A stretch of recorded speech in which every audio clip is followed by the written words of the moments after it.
নমস্কার, এসপিএন চ্যানেলে আপনাদের স্বাগত। এই মুহূর্তে মোহনবাগান সুপার জায়ান্টের তরফ থেকে সবচেয়ে বড় খবর, কিশোর ভারতী স্টেডিয়ামে ম্যাচের পর যে অবাঞ্ছিত ঘটনা ঘটেছে তার প্রতিবাদ জানিয়ে আইএফএ কে চিঠি দিয়েছেন, সেই সঙ্গে পুলিশ প্রশাসনকে চিঠি দিয়েছে মোহনবাগান সুপার জায়ান্ট।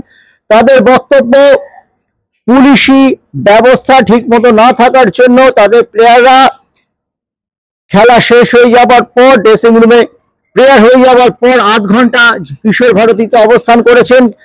বিক্ষোভের মধ্যে পড়তে হয়েছে। বিক্ষোভ মোকাবিলার জন্য পর্যাপ্ত ফোর্স ছিল না। কিশোর ভারতী কর্তৃপক্ষের নিরাপত্তা ব্যবস্থা ছিল ঢিলে ঢালা। অনেক পরে তাদের বোধোদয় হয়। এক মহিলা সমর্থক মার খেয়েছেন এবং অ্যাডিকুয়েট মহিলা পুলিশ ছিল না। শেষ পর্যন্ত সার্ভে পার্ক থানা থেকে তাদের মহিলা পুলিশ এনে পরিস্থিতি সামাল দেয় দায়িত্বপ্রাপ্ত পুলিশ আধিকারিকরা।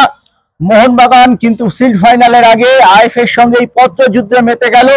অত্যন্ত গুরুত্বপূর্ণ খবর মোহনবাগান শিবির থেকে এটাই ছিল। আগামীকাল 16 অক্টোবর মোহনবাগান মাঠ খুলবে।